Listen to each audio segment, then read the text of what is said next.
Hi guys, welcome to my channel Diksha's Learning. Today I am going to discuss with you the modal verbs of English grammar. It is a very important part of English grammar. It is not possible to communicate effectively in the English language without frequently using such modal verbs. The modal auxiliaries are can, could, may, might, must, ought to, shall, should, will, would, need, dare, used to. Now we are going to discuss uses of can and could. First, we discuss about can. The use of can to express ability. Ability মানে সামৰ্থ্য express কৰিবৰ কাৰণেও can ব্যৱহাৰ কৰা হয়. For example, he can speak English but he cannot write it very well. ইয়াতে এইটো সামৰ্থ্য কি আছে যে তেওঁ ইংলিছ ক'ব পাৰে but he cannot write. তেওঁ লিখিব নোৱাৰে. That means it is his ability. আৰু ঠিক এবিলিটি বুজাবৰ কাৰণে can ব্যৱহাৰ কৰা হয়. Number 2 use to express permission. Permission অনুমতিৰ কাৰণেও আমি can ব্যৱহাৰ কৰিব পাৰোঁ. Example, you can go now. You can do it. ঠিক তেনেকুৱা ক্ষেত্ৰত আমি can ব্যৱহাৰ কৰিব পাৰোঁ. Number 3, to express possibility. Possibility means সম্ভাৱনা বুজাবৰ কাৰণেও আমি can ব্যৱহাৰ কৰিব পাৰোঁ. Example, this news can be true. এই নিউজটো সঁচা হ'বও পাৰে বা it can be rain. বৰষুণ দিব পাৰে. ঠিক তেনেকুৱা ক্ষেত্ৰত possibility বুজাবৰ কাৰণেও আমি can ব্যৱহাৰ কৰোঁ. Number 4 use to express offer, request. Offer বা request বুজাবৰ কাৰণেও আমি কি কৰিব পাৰোঁ can ব্যৱহাৰ কৰিব পাৰোঁ. Example, can I carry your bag? Can I help you? Can I go with you? ঠিক তেনেকুৱা ক্ষেত্ৰত সেইটো অফাৰো হ'ব পাৰে বা ৰিকুৱেষ্ট এটা কৰিব পাৰে. ঠিক তেনেকুৱা ক্ষেত্ৰত আমি can ব্যৱহাৰ কৰিব পাৰোঁ. Again I discuss the points. The uses of can to express ability বুজাৰ কাৰণে. Number 2, to express permission বুজাবৰ কাৰণে. Number 3, to express possibility বুজাবৰ কাৰণে. Number 4, to express offer and request আৰু request বুজাবৰ কাৰণে. Now let's discuss about could. The uses of could. Number 1, to express past ability. অতীত কালত কিবা এটা সামৰ্থ্য বুজাবৰ কাৰণে আমি could ব্যৱহাৰ কৰিব পাৰোঁ to express past ability. Example, when I was young, I could eat 20 loaves of bread. When I was young, I could eat 20 loaves of bread. যেতিয়া মই ডেকা আছিলোঁ তেতিয়া মই প্ৰায় 20টা লোফ, এইটো যিটো স্লাইচ ব্ৰেড হয় সেইটো সেই 20টা লোফ খাই পেলাব পাৰিছিলোঁ. গতিকে এইটো কি হয় তেওঁৰ এবিলিটি হয়. কেতিয়াৰ ability? Of his young age. তেওঁৰ ডেকা কালৰ এবিলিটি হয়. So' we can use could to express past ability. আমি পাষ্ট এবিলিটি বুজাবৰ কাৰণে কুড ব্যৱহাৰ কৰোঁ. Number 2, to express a polite request. Polite request means there is some request that we express with politeness. কিছুমান মানে request থাকে যিবিলাক আমি মানে খুব পলাইটলি মানে ৰিকুৱেষ্ট কৰিব লগা হয় কামটো হ'বৰ কাৰণে. তেনেকুৱা ক্ষেত্ৰত আমি কি কৰিব পাৰোঁ কুড ব্যৱহাৰ কৰিব পাৰোঁ. Example, could you please post these letters? আপুনি যদি বেয়া নাপায় লেটাৰ্ছ কেইখন পোষ্ট কৰিবনে? ঠিক তেনেকুৱা মানে অকণমান পলাইটলি ৰিকুৱেষ্ট কৰা যায়. And one more example is, you please give me some money? যদি আপুনি বেয়া নাপায় মোক অকমান টকা দিবনে? ঠিক তেনেকুৱা ক্ষেত্ৰত আমি could ব্যৱহাৰ কৰিব পাৰোঁ to express polite request. Number 1, we can find it to express past ability, and number 2, to express polite request. Number 3, to express suggestion. কিছুমান সাজেশ্যন বুজাবৰ কাৰণেও আমি কি কৰিব পাৰোঁ কুড ব্যৱহাৰ কৰিব পাৰোঁ example you could talk to the chairman in this regard এই বিষয়ত তুমি চেয়াৰমেনৰ লগত কথা পাতি চাব পাৰে ইট ইজ জাষ্ট ছাজেষ্ট কৰা হৈছে কিবা এটা মানে ছাজেষ্ট কৰা হৈছে তেনেকুৱা ক্ষেত্ৰত আমি কুড ব্যৱহাৰ কৰিব পাৰি you could talk to the chairman in this regard বা you could talk to the principal regarding the admission ঠিক তেনেকুৱা ক্ষেত্ৰত আমি could ব্যৱহাৰ কৰিব পাৰোঁ some suggestions. Now the second models is may and might.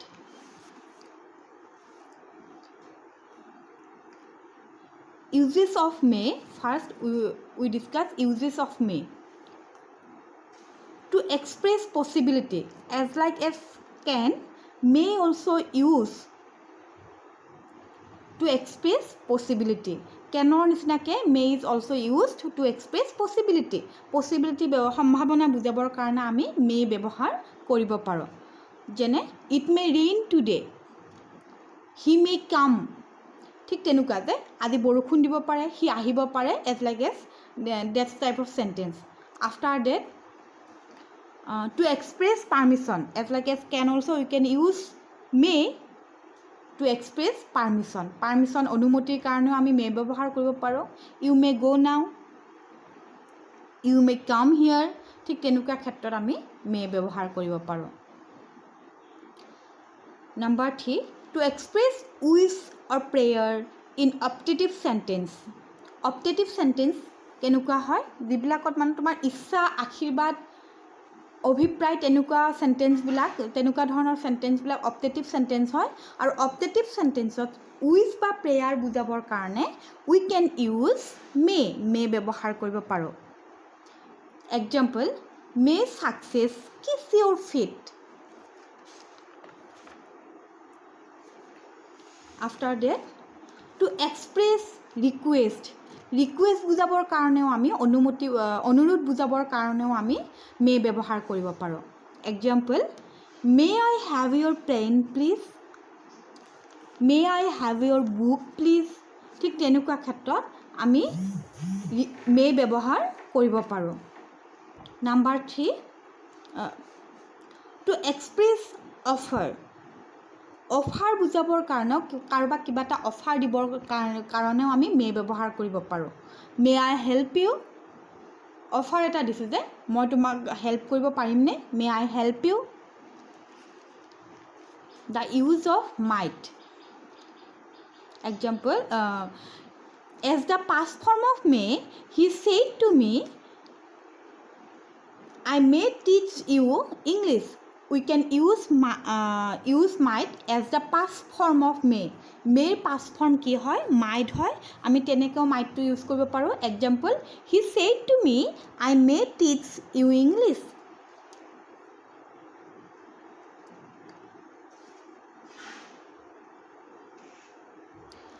This is a narration actually. He said to me I may teach you English, and when we sense this to indirect narration then he told me that he might teach me English. গতিকে ইয়াতে কি হ'ল মেৰ past form হিচাপে might to use হ'ল. Hope you understand যে we can use might as past form of may, and this is the narration. He said to me I may teach you English, and in indirect narration the answer is he told me that he might teach me English. After that, to express possibility in present or future. বৰ্তমানত বা ভৱিষ্যতত সম্ভাৱনা possibility বুজাবৰ কাৰণেও মাইট ব্যৱহাৰ কৰা হয় to express possibility in present or future example he might qualify the test তেওঁ টেষ্টটো কোৱালিফাই কৰিব পাৰে ইট ইজ এ পচিবিলিটি তেওঁ টেষ্টটো কোৱালিফাই কৰিব পাৰে অৰ ইউ কেন চে চি মাইট কাম টুডে তাই আজি আহিব পাৰে দিছ কাইণ্ড অফ পচিবিলিটিত আমি কি কৰিব পাৰোঁ মাইট ব্যৱহাৰ কৰিব পাৰোঁ next to express unfulfilled possibility in the past অতীতৰ কোনো ফুলফিল নোহোৱা সম্পূৰ্ণ নোহোৱা সম্ভাৱনা কিছুমান যিটো সম্ভাৱনা আছিলে অতীতত বাট দিছ ইজ নট ফুলফিল সেইটো ফুলফিল নহ'ল অসম্পূৰ্ণ হৈ থাকিলে তেনেকুৱা ক্ষেত্ৰতো উই কেন ইউজ মাইট আমি মাইট ব্যৱহাৰ কৰিব পাৰোঁ example the problem might have been solved প্ৰব্লেমটো হয়তো ছল্ভ কৰিব পৰা গ'লহেঁতেন বাট কি হ'ল কৰাটো নহ'ল ছল্ভ নহ'ল বাট গ'লহেঁতেন হয়তো ঠিক তেনেকুৱা ক্ষেত্ৰত we can use might to express unfulfilled possibility in the past.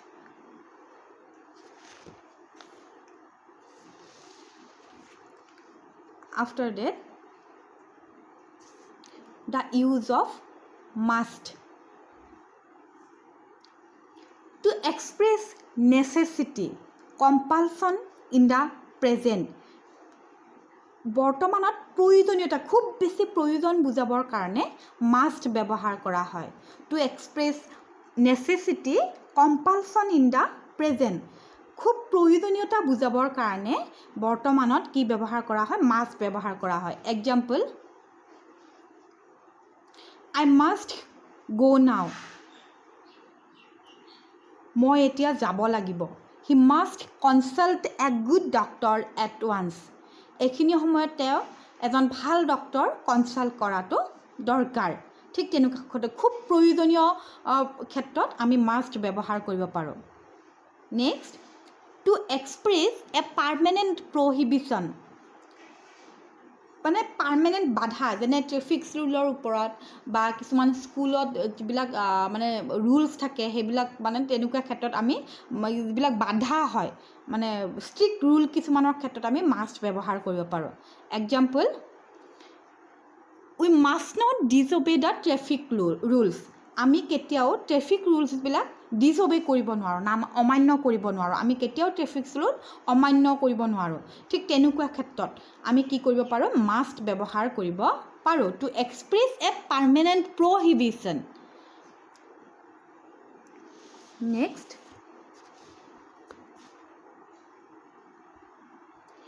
Two express emphatic advice determination মানে খুব মানে জোৰকৈ দিয়া এডভাইচ যে শুনিবই লাগিব তেনেকুৱা ক্ষেত্ৰত কেতিয়াবা কি হয় ডক্টৰে পেচেণ্টক এডভাইচ দিয়ে যে এইটো আপুনি কৰিবই লাগিব ইউ মাষ্ট ডু ইট ঠিক তেনেকুৱা ক্ষেত্ৰত আমি মাষ্ট ব্যৱহাৰ কৰিব পাৰোঁ বা ডিটাৰমিনেশ্যন মানে কিবা মানে ডিটাৰমিনেশ্যনো কি কিবা এটা বস্তু কৰিব লাগিব বুলি মানে এটা একদম ডিচাইডেড হৈ যোৱা ঠিক তেনেকুৱা ক্ষেত্ৰত we can use must example you must give up smoking তুমি স্মকিং এৰি দিবই লাগিব ঠিক মানে তেনেকুৱা ক্ষেত্ৰবিলাকত you must give up alcohol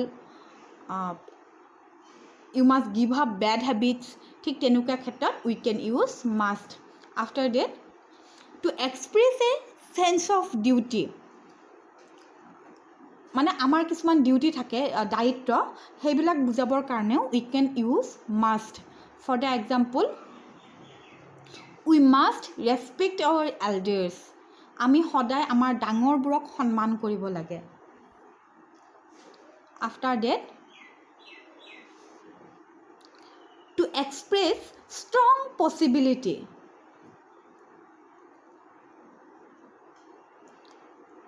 মানে কিবা এটা ক্ষেত্ৰত খুব বেছি সম্ভাৱনা একদম ষ্ট্ৰং সম্ভাৱনা আছে মানে কিবা এটা মানে বেয়া হ'ব বুলি ভাবিছা বা কিবা এটা এনেকুৱা হয় এইটো ক্ষেত্ৰত মানে ষ্ট্ৰং পচিবিলিটি আছে যে আই কেন এচিভ দ্য গ'ল মই এই গ'লটো এচিভ কৰিম তেনেকুৱা ক্ষেত্ৰত মানে ষ্ট্ৰং পচিবিলিটি আছে ঠিক তেনেকুৱা ক্ষেত্ৰত আমি we can use must example there must be something wrong.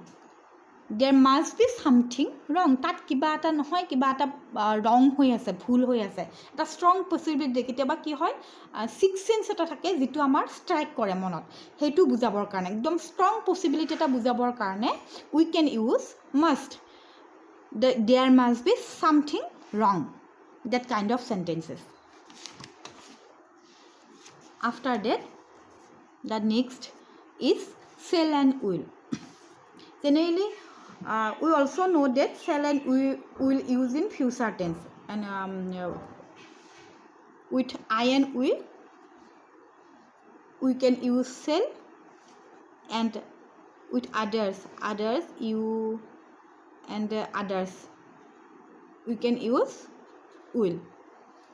Future tense shall আৰু will ব্যৱহাৰ কৰা হয় I আৰু will লগত generally shall বহে and after the বাকি বিলাকৰ লগত we can use will ব্যৱহাৰ কৰিব পাৰো কিন্তু তাৰ হলনিও কিছুমান আছে there some others uses of shall and will.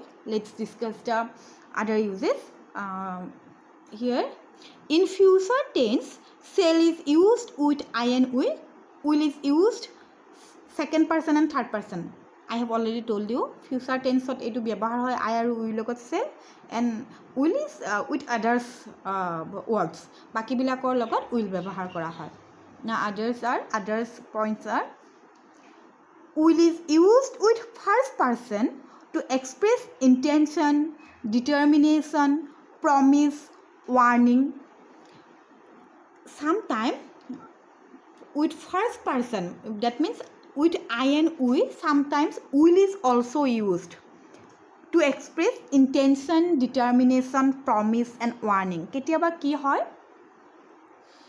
will to ketiaba first person or second person or logoto bohe I aru will logoto bohe will to ketiaba tet ki prakash koribor karone bohe intention কারবার intention বুজাবলে মানে ইচ্ছা এটা determination দৃঢ়তা বুজাবৰ কাৰণে প্ৰমিস বুজাবৰ কাৰণে আৰু ওয়াৰ্নিংৰ কাৰণে ওয়াৰ্নিং বুজাবৰ কাৰণে আমি উইল ব্যৱহাৰ কৰিব পাৰো কেতিয়াবা with first person and second person I আৰু উইল লগতো আমি কেতিয়াবা উইল ব্যৱহাৰ কৰিব পাৰো example I will buy a new car.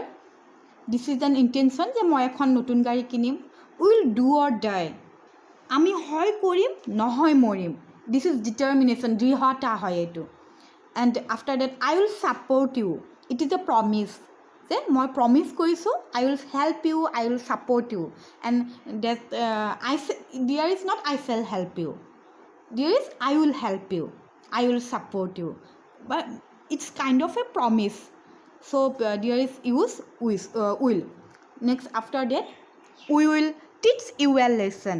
This is warning যে আমি তোমাক এটা লেসন শিকামে আমি তোমাক ভাল শিক্ষা এটা দিম ঠিক তেনুকা ক্ষেত্ৰত this is a warning and tenuka sentence we can use will.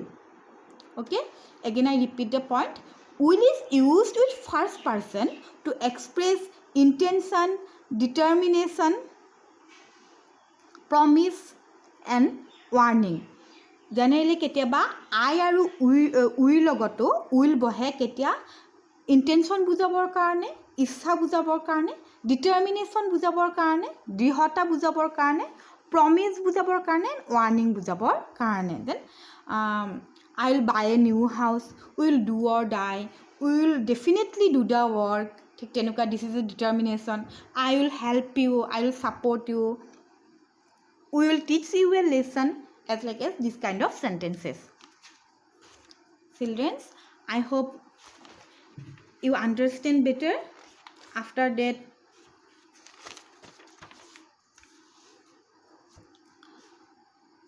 shall is used with second and third person to express order, promise, determination, warning. As like as will, shall is also used with second and third person. That means with other words. You and the other they then the these those এইবিলাকৰ লগতো কি হয় shall ব্যৱহাৰ কৰা হয় shall is used with second and third person to express order promise determination warning মানে ঠিক তেনুকা বিলাকৰ লগত আমি shall ব্যৱহাৰ কৰিব পাৰো যেনে ইউ শ্বেল ডু ইট, তুমি এইটো কৰিবই লাগিব। You shall enjoy my company, it is a promise যে তুমি মোৰ কোম্পেনী এনজয় কৰিবা। Raja says that he shall be a cricketer, ৰাজাই কৈছে যে তেওঁ এজন ক্ৰিকেটাৰ হ'ব। It is a determination and warning, if you disobey the traffic rules you shall be fined, তুমি যদি ট্ৰেফিক ৰুলছবিলাক ডিজেবল কৰা তেতিয়াহ'লে তোমাক ফাইণ্ড ভৰোৱা হ'ব। Okay, generally with you will is use, generally ইউৰ লগত উইল ব্যৱহাৰ কৰা হয়, but we can also' use shall also', আমি শ্বেলো ব্যৱহাৰ কৰিব পাৰোঁ। কেনেকৈ? টু এক্সপ্ৰেছ অৰ্ডাৰ বুজাবৰ কাৰণে, টু এক্সপ্ৰেছ প্ৰমিছ বুজাবৰ কাৰণে, টু এক্সপ্ৰেছ ডিটাৰমিনেশ্যন দৃঢ়তা বুজাবৰ কাৰণে, and to express warning.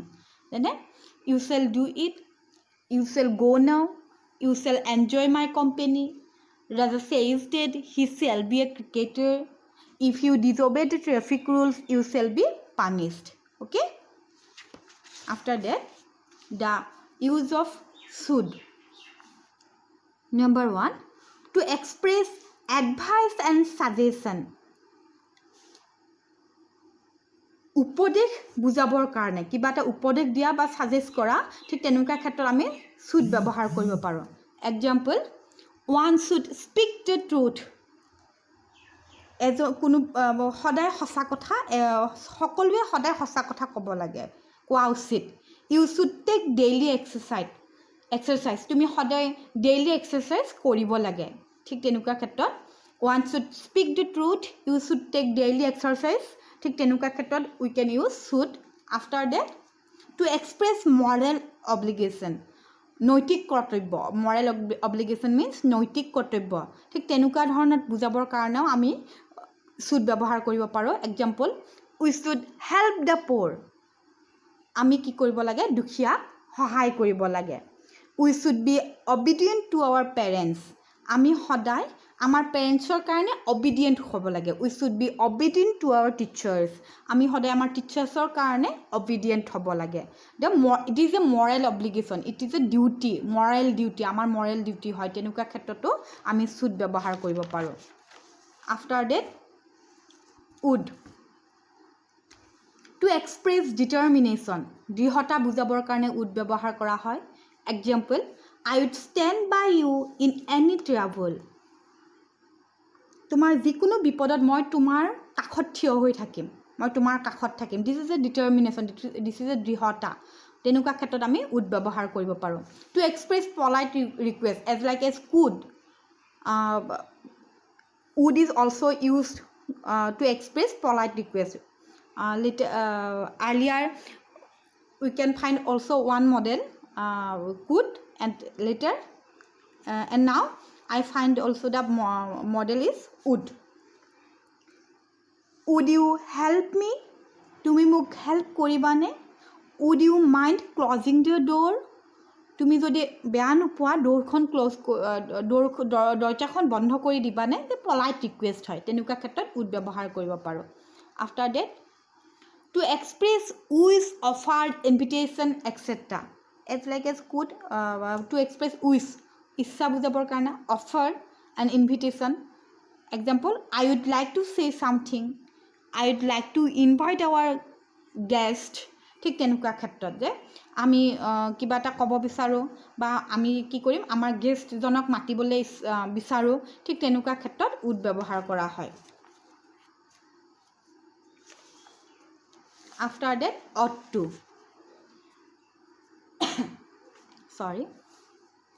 to express moral responsibility, social binding. This is used for actually social binding and moral responsibility, duty. এইটো এটা ডিউটি হয়, নৈতিক কৰ্তব্য বা ছ'চাইটিৰ প্ৰতি, সমাজৰ প্ৰতি আমাৰ যিটো কৰ্তব্য, সেইটো ক্ষেত্ৰত আমি ought to ব্যৱহাৰ কৰিব পাৰোঁ। Example, we ought to love our country, আমি আমাৰ দেশক ভাল পাব লাগে। পিপুল ought to disobey the laws, people ought not to disobey the laws, মানুহে কেতিয়াও আইন ভংগ কৰিব নালাগে। পিপুল ought not to disobey the laws, this is our moral responsibility and social binding. ঠিক তেনেকুৱা ক্ষেত্ৰত আমি ought to ব্যৱহাৰ কৰিব পাৰোঁ। After that, the next is To express advice. Advice বুজাবৰ কাৰণেও আমি ought to ব্যৱহাৰ কৰিব পাৰোঁ. Example, a patient ought to consult a doctor. Patient জনে এজন ডক্টৰক কনসাল্ট কৰাটো দৰকাৰ. ঠিক তেনেকুৱা ক্ষেত্ৰত আমি ought to ব্যৱহাৰ কৰিব পাৰোঁ adviceৰ ক্ষেত্ৰত. To express strong possibility. Strong possibility ক্ষেত্ৰতো আমি ought to ব্যৱহাৰ কৰিব পাৰোঁ. To express strong possibility. India ought to win the match. এটা strong possibility আছে যে ইণ্ডিয়াই খেলখন জিকিব. মানে strong possibility. To express strong possibility, we can use ought to. After that, used to. To express habitual or regular actions in past.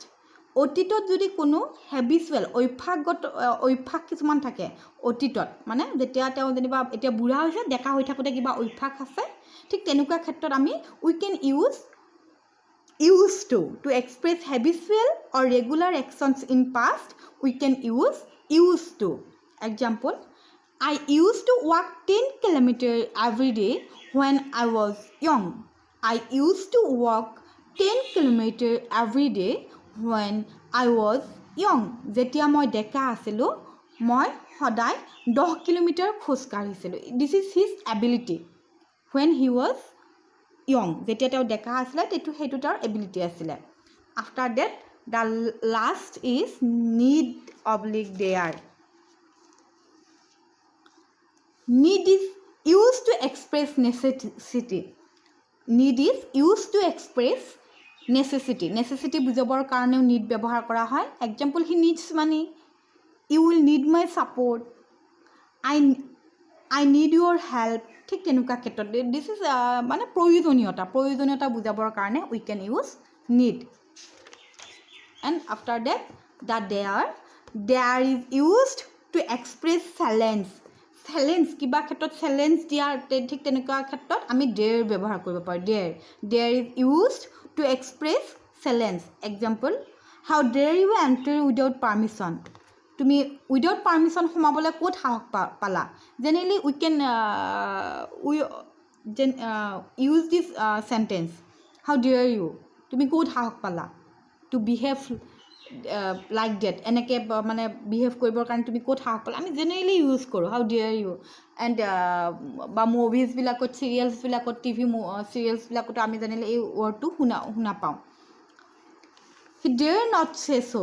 সি তেনেকৈ ক'বলৈ কেনেকৈ সাহস পালে, তেনেকৈ ক'ব নালাগিছিল, সি এইটো বেয়া কৰিলে. ঠিক তেনেকুৱা ক্ষেত্ৰত dare is use to express challenge. How dare you enter without permission, he dare not say so'. Students, hope you understand the topic. Please like and comment on it. If you do not subscribe my channel till now, please subscribe my channel and press the bell icon. Thank you.